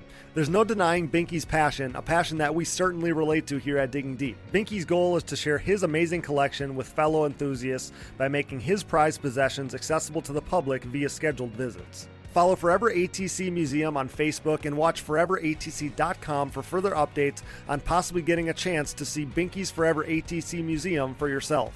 We are proud to welcome Binky's Forever ATC Museum to the Digging Deep family. As the number one podcast in ATV racing, it's only right that we partner with the industry leaders in suspension tuning. Insert Impact Solutions. Impact Solutions is a full-service ATV and side-by-side suspension center specializing in the revalving and service of your motocross and off-road suspension. With over 25 years of elite-level knowledge, experience, and testing with riders of all ages and ability levels, Jay Goebel and the Impact crew strive to exceed clients' expectations for service and setup. Impact Solutions is the official Elka Suspension Service Center of the United States, offering unmatched product knowledge and experience. Whether you're in need of service, parts, warranty, sales, or technical support, Impact Solutions has you covered. Head over to impactsolutionsatv.com or give them a call today. With the desire to keep you in the race, Ultimate Poly Products offers the ultimate protection collection of case savers, chain sliders, intake manifolds, and more.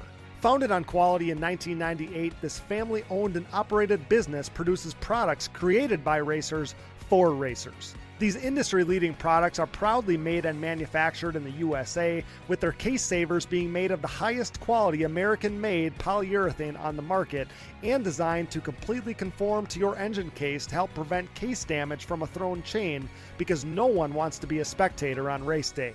Join top pro riders like Bryson Neal, Walker Fowler, John Glotta Jr., Adam McGill, Cole Richardson, and more by using UPP Racing products. Use discount code DIGGINGDEEP15 at uppracing.com to save on your next order. Ultimate Poly Products, made to last longer so you can ride more. Thanks for listening, and remember to support our partners. Now back to the show. So Billy, we covered just about everything we could, I feel like, from Pleasure Valley. This was awesome. I'm so stoked that you were willing to do this with me. Kind of, this is us turning the page now.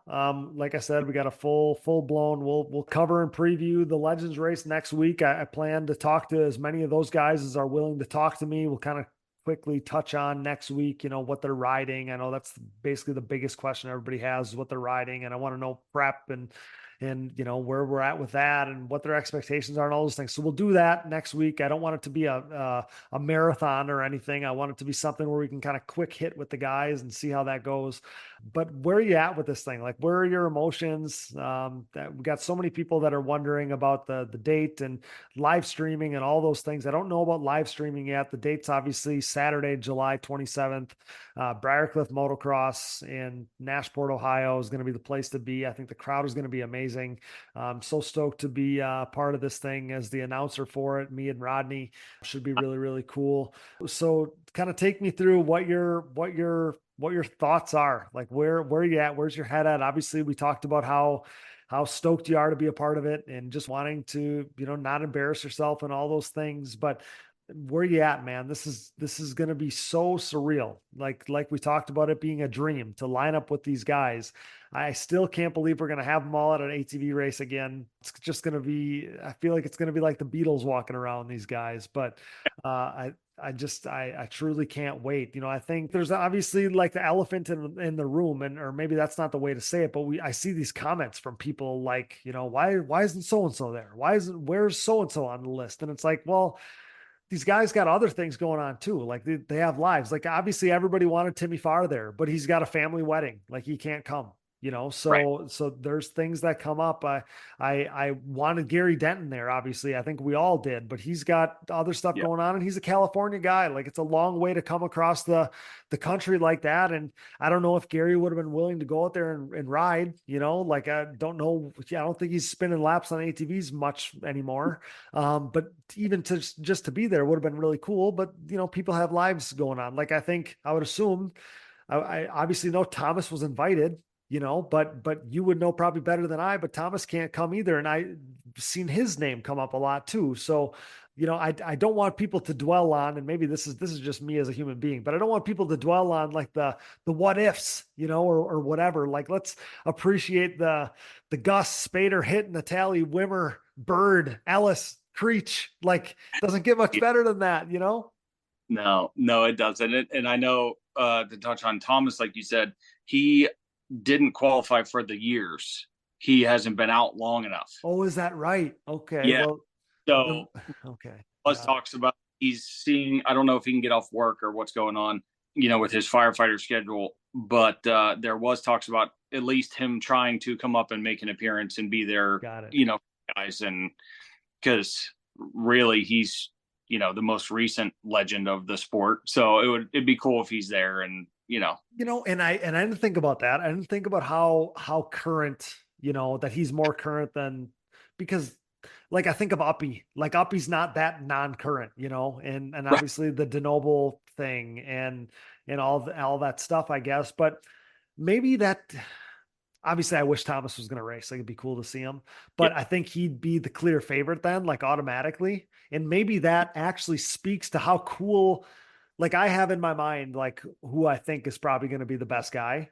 But when you look at the list, like, it's actually cool to think that you're right. Like, there's no standouts that, like are way too current or, anything like that. Like, it should just be really, really good racing, like it's pretty even field.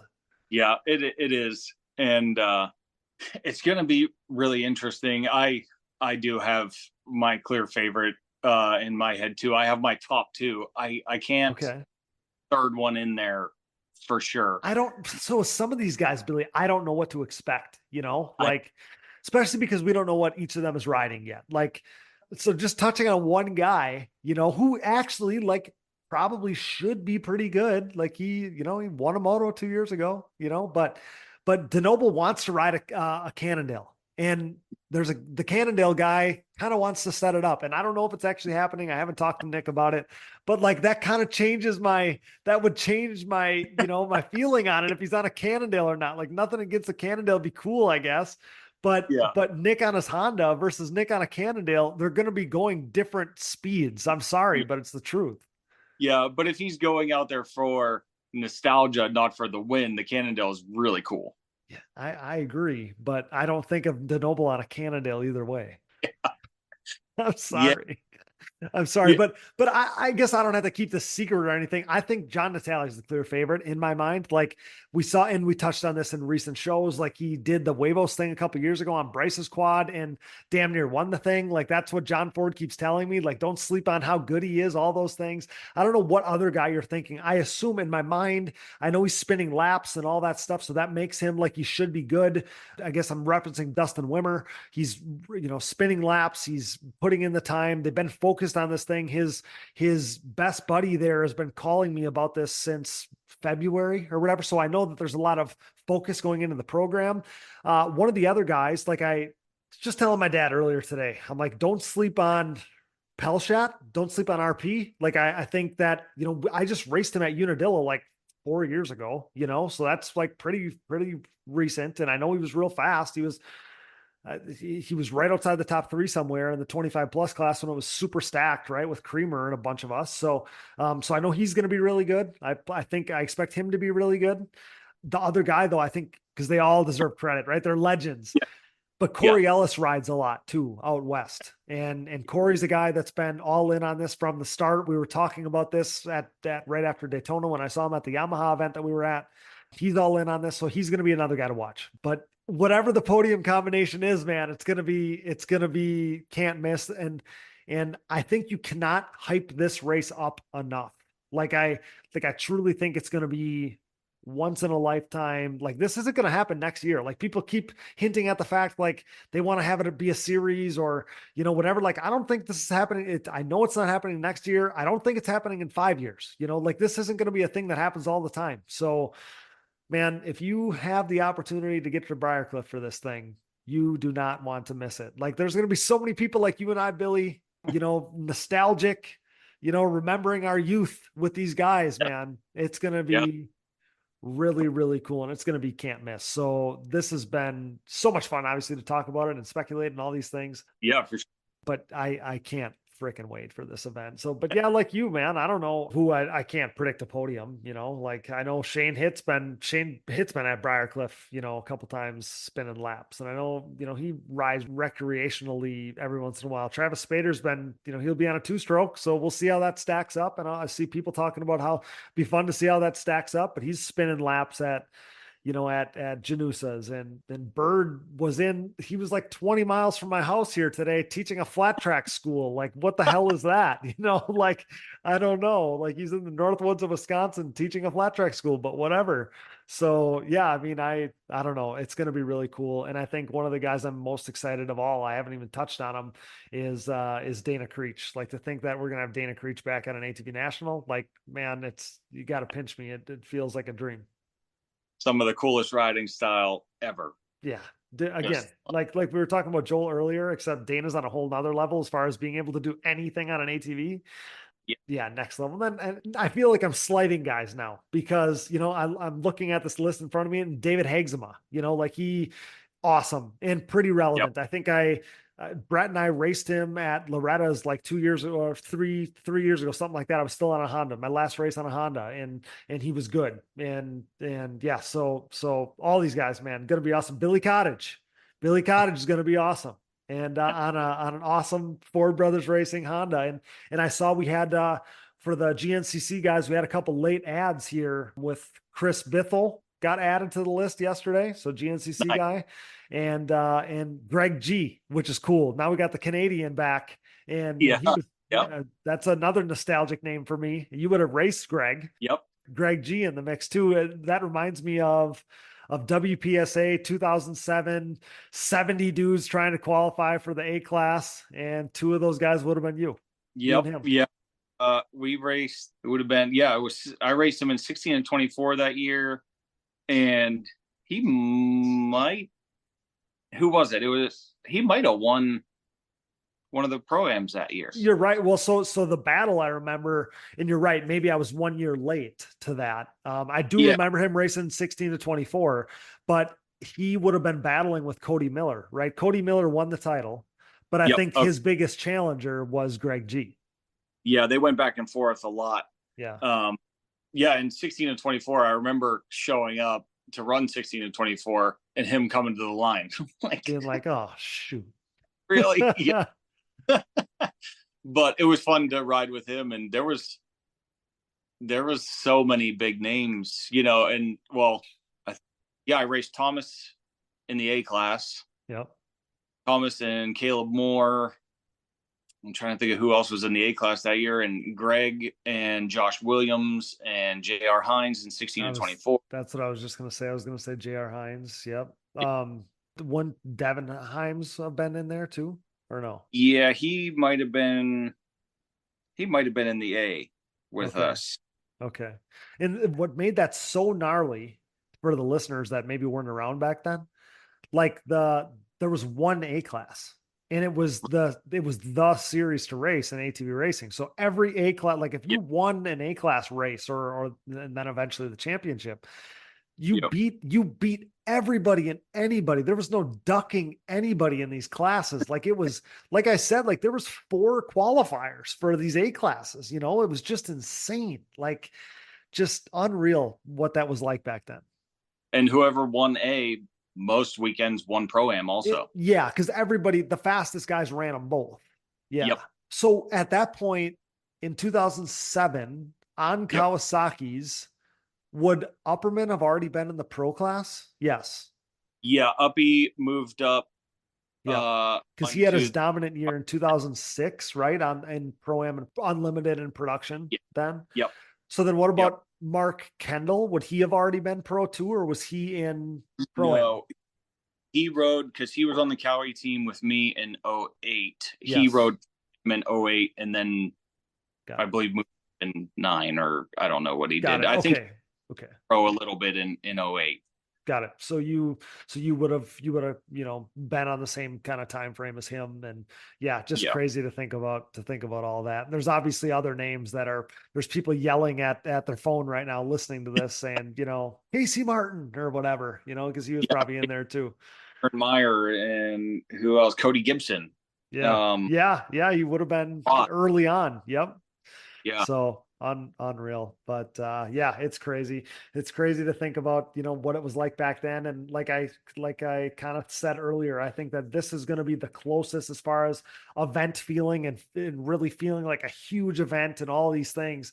Like this is going to be the closest that we've had to, to back then. This Briarcliff race is going to be the closest that we've had to that in a really long time. So Billy, you're the man. This was short notice to get you on here, and I just thought it would be perfect. I know, you can hear the passion in your voice when you talk about ATV racing, and I thought it'd be perfect timing because, we got this Legends race to speculate about, and cool to hear your perspective on being a part of it and being a part of it early on and hearing, about it kind of growing and you being a part of that and all that stuff. So, man, 2 weeks from now, it'll be the calm before the storm. We'll both be in Nashport, Ohio. And we're just going to be one sleep away from this thing happening. And man, I can't freaking wait. Do you have what are you going to be doing in the meantime? Is there any hard push to get yourself into shape or limber or whatever? Like, is there any last push to make yourself extra prepared here in the last couple of weeks? Well, honestly, I actually went and I tried to buy a quad. Oh shoot. I'm just going to ride it and try and ride, every day or whatever. I wanted, it kind of fell through. And when it fell through, you know what, I'm just going to, I've talked to, you see the guys, there's, Dustin and them are out there and John is riding a lot. And then I talked to Pat Brown today and Pat was like, yeah, I haven't rode it all. I'm like, okay, well, but at least the moto should be short. And as long as I don't embarrass myself, I'll be fine. And I'm hoping to actually turn some heads in the process because I know there's a lot of people online that weren't too pumped that I was on the list. So Oh, is that right? Well, I'm glad that we kind of cleared the air though on how that happened. Like Jeremy was worried about what this was going to be like. He needed guys in his back pocket. And now for you to be a part of it, you helped kind of get some guys roped into this thing. You were very much a part of this thing growing to get to where it was going to go. And not only that, Billy, but everybody knows you, not that that's a prerequisite for this thing, but like everybody knows you. You rode a bunch of different bikes. You were around it for forever. Like, you know what I mean? Like you're very much a part of this thing. Like I know it's called the Legends race or whatever, but pretty damn cool to have you be involved. And the race is better for you being a part of it, for getting more guys involved and all this stuff. So like you said, if you turn some heads, I fully believe, I'm sure you will. You got some more riding time than some of these guys, probably have. And it's kind of funny to hear you hint on or touch on Pat Brown there, because I figured there's guys that haven't ridden at all, but odds are if you would have bought a quad, if you would have just got a quad and you spent the next 2 weeks spinning laps or whatever, like at the very beginning of the conversation, we talked about how it's in you, like it's muscle memory, like spinning laps for 2 weeks or just getting on and doing your thing. probably isn't going to make any difference anyway, and honestly, like we're seeing videos of these guys or whatever, Dustin Wimmer and Travis Spader or whatever, but how much are they actually riding? It's only a few days here and there, I'm sure. Like I know John's probably riding some more. We saw him line up at any ATV and finish, near the top 5. Like that's very impressive. But the lion's share of these guys, it's just going to be awesome to have them at the races, Yeah, I agree. And like I said, I just want to go out there and have fun with them guys, and especially the ones that I never got to ride with before. It's just going to be, an honor to be on the line with guys like Spader and Digger and Hit, and it's it's crazy. Man, I can't wipe the smile off my face. It's going to be awesome. Billy, I've taken enough of your time though. I can't wait for this thing. Get this last little bit of prep in, whatever that means. Can't thank you enough for your time tonight, pal. And we'll see you in a couple short weeks in Ohio. I can't freaking wait. Yeah, man, I'm excited, and I'm ready, and it'll be fun. I'm glad to see you and talk to you and everything, and it's cool. I just love the sport. You know how it goes. I just want to talk about it all the time. Nothing better. And I'm glad that you still got that passion in you, because myself and the listeners are better for it, having you be on the show here and share that passion. And I'm sure, and I would hope that you're even more amped up for this Legends race now after chatting about it a little bit than you were heading into the conversation. But yeah, pal, it'll be here before we know it. Can't wait. All right, brother. Sounds good. I'm going to go get my kids some ice cream. Sounds good, pal. We'll see you in a couple of weeks. That's Billy Cottage signing off on the Digging Deep ATVMX podcast, brought to you by the D6 Ultimate Quad Series. Thanks so much, buddy. Have a good night. All right, man. See you. Thanks. Man, Pleasure Valley was well worth the price of admission, and some would even say it was a barn burner. But one thing we didn't get into with Billy is shouting out the standout amateurs, so I want to quickly do that now. Starting with Damian Hubert, who won 450A, Vincent Dillon won Production A and 16-24. Evan Brace took home a couple of B-class overalls. Vincent Marinucci keeps winning all the C-class overalls, sweeping all 3 of them again. Ian Tolbert was rolling, winning Senior 40 Plus A. Kinsey Osborne kept the WMX streak alive. Alyssa Duncan and one of my favorites, Shelby Cabrando, joined her atop the podium, so congrats to those ladies. Natalie Jackson deserves a shout out. She suffered a big get off in the WMX class, but was still able to go 1-1 in the women's 15 plus class, so congrats to her. Andrix Beland won a couple of the 250 overalls, and the mini riders were all smoking fast as always. But now we can fully shift our focus to the Legends race, and I can't wait to talk to some of these guys next week. Big thanks to tonight's featured guest, Billy Cottage. Thanks to producer Dallas Jansen, my brother, for all his hard work. Thanks to my wife, Brooke, and thanks to AMA official Harv Whipple. Thanks to all of our donors, and thanks to all of our partners. CSD Tires, go to shop.csdtires.com today. Yamaha, thanks to Blue Crew. Thanks to SSI Decals, Valvoline, DID Racing Chain, Namura Technologies, Bronco ATV and UTV Components, Launderville Steel Enterprises and Concrete Supply, the financial advice of the Haymauer Financial Group, DP Brakes, Factory 43, Binky's Forever ATC Museum, Impact Solutions, Ultimate Poly Products, UPP Racing. Use discount code DiggingDeep15 at uppracing.com. The D6 Ultimate Quad Series, and Manscaped. Get 20% off and free shipping with code DiggingDeep20 at manscaped.com. Support the brands that support our show, and don't forget to use those codes to save. Find it all on our website, and be sure to click that Rocky Mountain ATVMC banner for all your gear and parts needs and to help us out. And most of all, thanks to you guys for listening. If you need some digging deep gear leading up to this Legends race weekend, we're fully stocked and we can get items shipped out right away. So head over to shop.diggingdeepatvmx.com for that today. And for anything ATV Fantasy related, atvfantasy.com is your place to be. You can go check out the roster for the Legends race there, and you can see how we have split the Legends into 2 different groupings, one for the former series champions, the other for the rest of our Legends, and that's how we're going to break it down so you're able to add not just 1 but 2 Legends to your fantasy lineup for round 9. So that's super, super exciting. That's ATV Fantasy at atvfantasy.com. If you're looking for another easy way to help support us, visit our website and click the Patreon or Buy Me a Coffee donation buttons. This allows you to set up a one-time or monthly contribution to support our efforts. Follow the show on social media, Digging Deep ATVMX Podcast, and myself, Cody Jansen, for additional content, coverage, and more fun stuff as we are now counting down the days to this ATV Legends race here at Briarcliff. Seems like it wasn't long ago. It was nearly a year away, and now we're just days away. We're weeks away at this point, and that is super, super exciting. You can find us on Apple Podcasts, Google Podcasts, Amazon Podcasts, Spotify, YouTube, and more. Wherever you find podcasts, you'll find the Digging Deep ATVMX Podcast.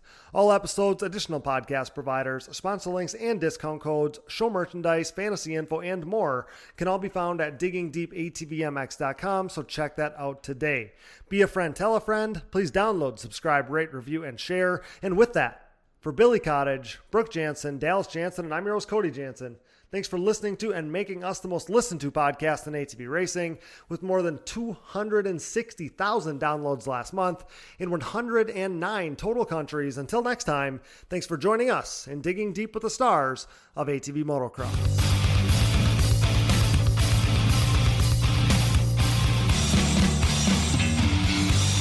Things are crashing and burning here at the Digging Deep podcast, much like the Titanic. Those guys were hauling ass, for real. I remember watching Doug Gus, I don't know who it was, Steel City, running the same times Friday afternoon as James Stewart was on Sunday back then. It was mental. I've never seen quads go that fast. Quad dudes are freaking gnarly.